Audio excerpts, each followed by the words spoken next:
और आज की इस वीडियो के अंदर हम बात करेंगे the exorcist 1973 American supernatural horror film के बारे में। इस मूवी की IMDb रेटिंग है 8 स्टार्स आउट ऑफ 10। जी हाँ, इट्स फ्रीकिंग 8 स्टार्स। इस मूवी को डायरेक्ट किया है विलियम फ्रेडकिन ने एंड ये 1971 में आने वाली नोवेल की कहानी से मिलती जुलती है।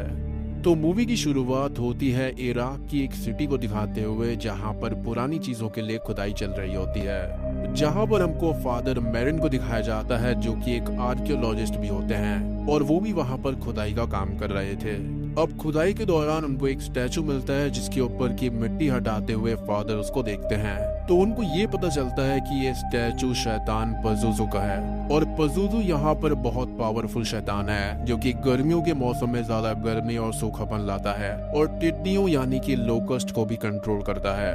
फादर मेरिन अब पज़ुज़ू के बारे में और जानकारी निकालते हैं जहाँ पर उनको एक और डीमन लमास्टू के बारे में पता चलता है जो कि औरतों के बच्चों को छीनकर उन पर फीड करता है। साथ ही पज़ुज़ू और लमास्टू आपस में दुश्मन है, जिस वजह से लोग लमास्टू से बचने के लिए पज़ुज़ू का सहारा लेते हैं।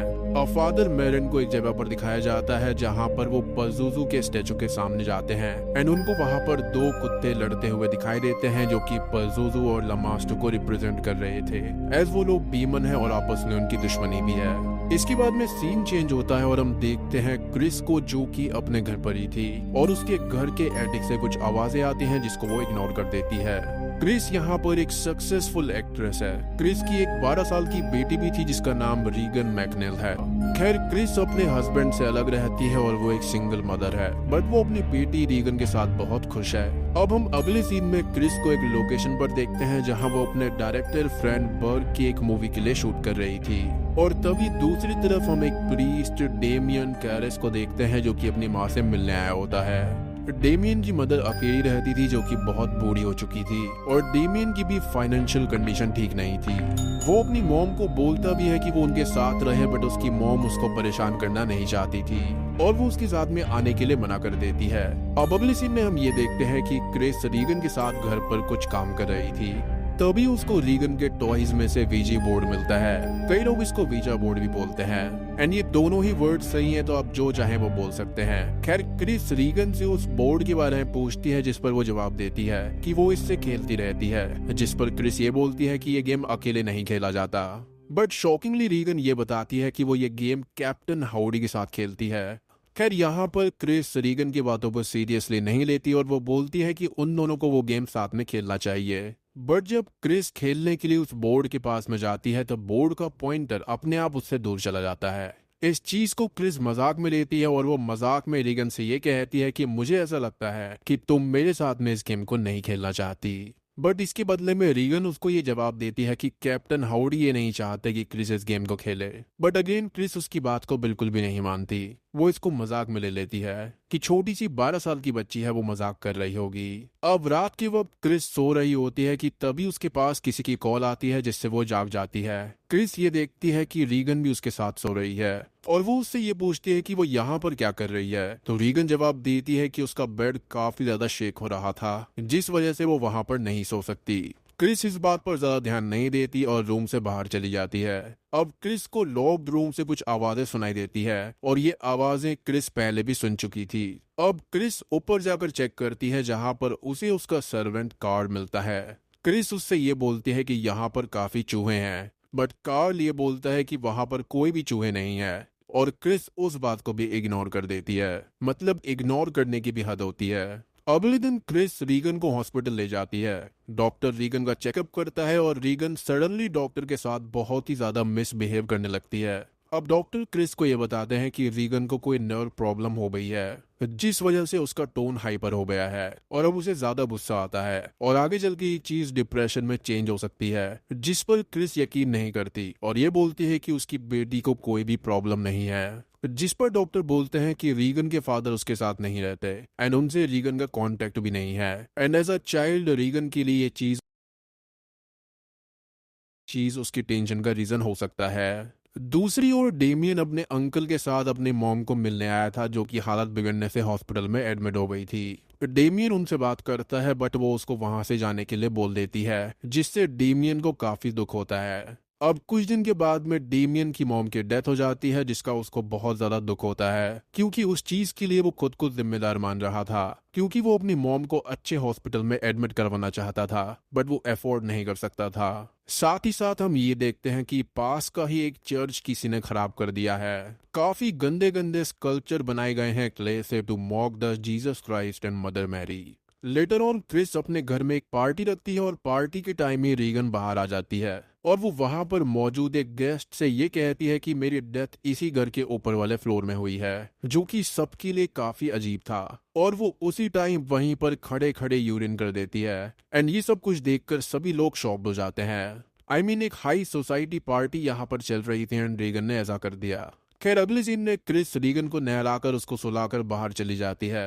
अब क्रिस के जाने के बाद में रीगन का बेड बहुत तेज हिलना शुरू हो जाता है, जिस पर रीगन जोर जोर से चिल्लाने लगती है। क्रिस भी ये सब कुछ देख रही होती है, लेकिन उसको कुछ भी समझ में नहीं आता कि ये सब हो क्या रहा है।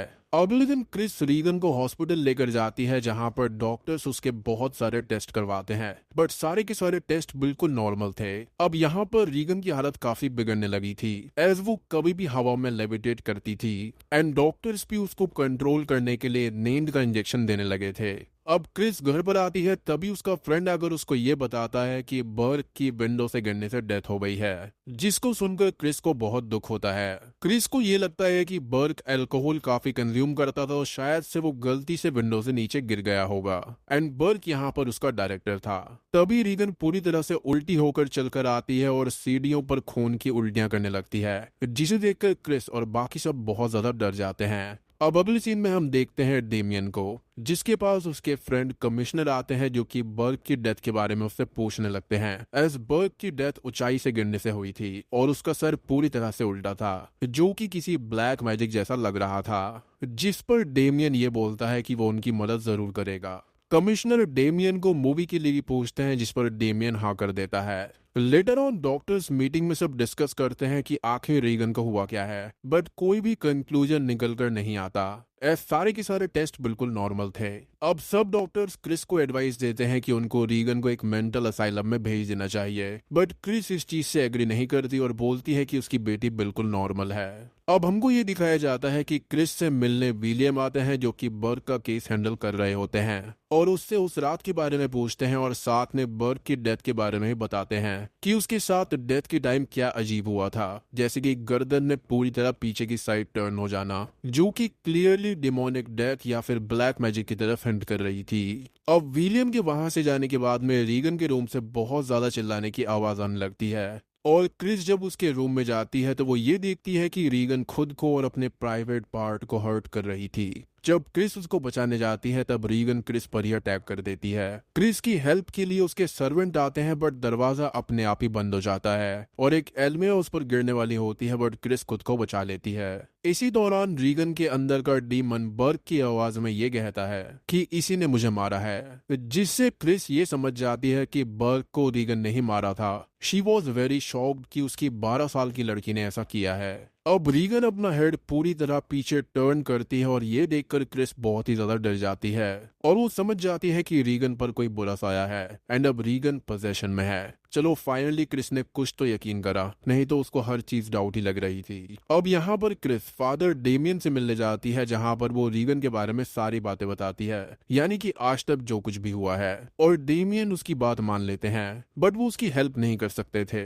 बट क्रिस बार बार रिक्वेस्ट करती है और फादर डेमियन फाइनली उसकी बात मान जाते हैं। अब डेमियन रीगन को देखने जाते हैं। जब वो रीगन के पास जाते हैं तो उस टाइम वो शैतान रीगन के ऊपर पूरी तरह कंट्रोल कर चुका था। वो शैतान डेमियन की मदर की डेथ के बारे में बोलने लगता है, जो बातें उसको काफी ज्यादा परेशान करने लगती हैं। तभी डेमियन रीगन के अंदर के डीमन से ये पूछता है कि उसकी माँ का मेडन नेम क्या है, जिस पर रीगन उस पर वॉमिट कर देती है, which was very gross. Looks like कि यहाँ पर डीमन डेमियन का माइंड रीड कर रहा था, तभी वो उसका नाम नहीं बता पाया, क्योंकि डेमियन उस वक्त कुछ भी नहीं सोच रहा था। डेमियन को रीगन की बातों से तकलीफ तो होती है, बट वो स्टिल नहीं मानते कि वो पजेस हुई है। बट कंफर्म करने के लिए वो रीगन पर होली वाटर डालते हैं, जिससे रीगन डर जाती है। बट फिर वो क्रिस को ये बताते हैं कि ये नॉर्मल टैप वाटर है और शायद से रीगन को साइकोलॉजिकल लेवल पर हेल्प चाहिए। लेकिन धीरे धीरे उनको पता चलता है कि यहाँ पर कुछ ना कुछ तो गड़बड़ है। एज रीगन यहाँ पर मल्टीपल लैंग्वेजेस में बात करती है जो कि उसने कभी भी नहीं सीखी। उसकी बॉडी पर हेल्प मी का सिंबल अपने आप ही मटेरियलाइज होने लगता है, जिससे डेमियन को कंफर्म हो जाता है कि हाँ, यहाँ पर रीगन के साथ में कुछ ना कुछ इश्यूज जरूर हैं। क्रिस उनको ये भी बताती है कि बर्क को किसी और ने नहीं बल्कि रीगन ने ही मारा है, और बर्क की बॉडी की डिटेल से उनको ये भी समझ में आ जाता है कि रीगन पर सच में कोई बुरा साया है, क्योंकि रीगन जो बातें बोल रही थी वो उसको पता होना इम्पॉसिबल था। एंड बर्क की डेथ भी काफी ज्यादा अननेचुरल थी। और अब डेमियन यहाँ पर फाइनली एक्सॉर्सिज्म की एडवाइस देते हैं, बट एक्सॉर्सिज्म के लिए चर्च को एक वैलिड प्रूफ देना होता है। फादर डेमियन रीगन की रिकॉर्ड की हुई आवाज को सुनते हैं और उस रिकॉर्डिंग में वो फादर मैरन का भी नाम ले रही होती है। अब यहाँ पर फादर डेमियन चर्च से फाइनली एक्सॉर्सिज्म करने की परमिशन तो ले लेते हैं, लेकिन चर्च यहाँ पर किसी एक्सपीरियंस वाले प्रीस्ट को भेजने का सोचता है, यानी कि जिसने पहले काफी सारे एक्सॉर्सिज्म परफॉर्म किए हों, जिसके चलते चर्च फादर डेमियन के साथ में फादर मैरन को ही भेजते हैं, जिसको हमने स्टार्टिंग में देखा था। फादर मैरन और फादर डेमियन रीगन के घर पर जाते हैं, जहां पर वो बहुत तेज चिल्ला रही होती है और उसकी हालत बहुत ही ज्यादा बिगड़ गई थी। अब फादर मैरन तुरंत ही एक्सॉर्सिज्म करने का फैसला कर लेते हैं और डेमियन को सब कुछ शुरू करने के लिए बोलते हैं। एक्सॉर्सिज्म फाइनली शुरू हो जाता है और फादर मैरन रीगन का पोजेशन हटाने के लिए एक्सॉर्सिज्म करने लगते हैं। साथ ही फादर डेमियन उनकी हेल्प के लिए उनके पास ही रहते हैं।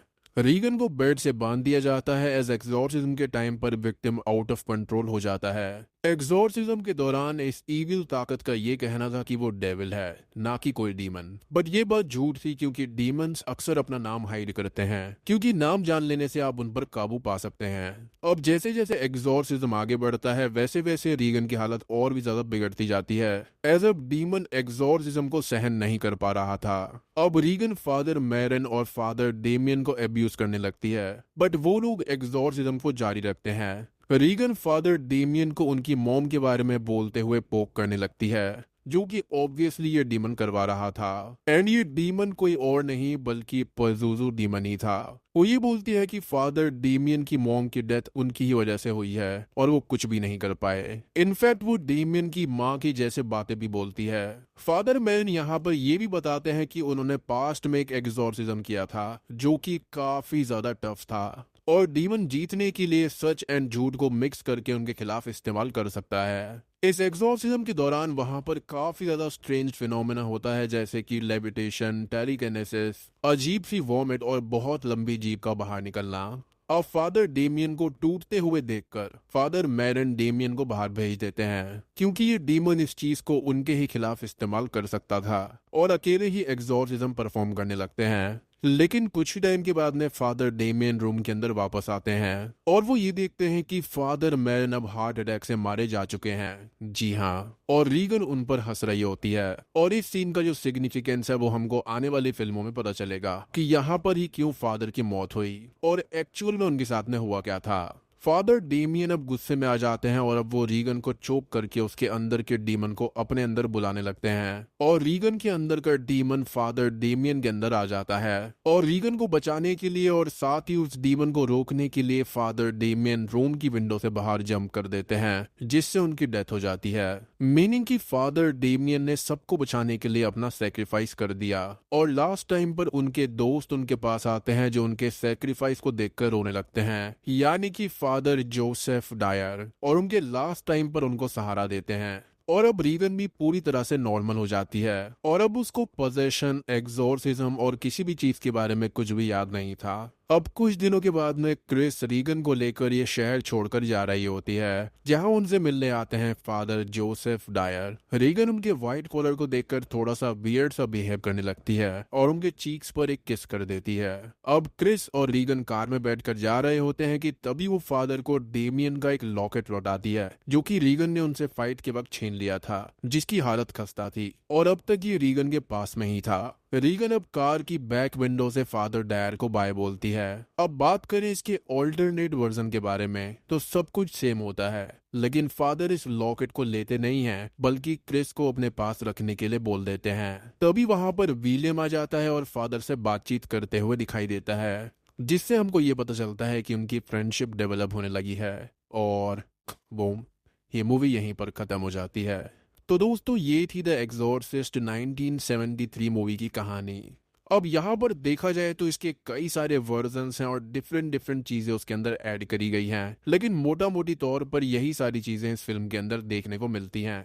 बाकी सारे जो वर्जन्स हैं, अगर उनकी चीजों को इसके अंदर ऐड कर दिया जाए तो वो काफी ज्यादा रेलिवेंट नहीं होते। वहां पर आपको कोई एक्स्ट्रा इन्फॉर्मेशन नहीं मिलती है। अब दोस्तों यहाँ पर आपके माइंड में कई सारे क्वेश्चंस होंगे कि ये ऐसा क्यों हुआ या फिर ये ऐसा क्यों था। अब इन सारे क्वेश्चंस के जो आंसर्स मैं आने वाली वीडियोस में आपको दूंगा, क्योंकि अगर मैंने सारी चीजें यहीं पर बता दी तो आगे के पार्ट्स में मजा नहीं आएगा। तो दोस्तों उम्मीद करता हूँ कि आपको ये वीडियो पसंद आई होगी और आपको द एग्जॉर्सिस्ट वीक पसंद आ रहा होगा। वीडियो पसंद आई है तो लाइक कर देना, चैनल पर नए हैं तो सब्सक्राइब कर दीजिए। तो मैं आप सबको मिलता हूँ एग्जॉर्सिस्ट मूवीज के बाकी पार्ट्स के साथ में।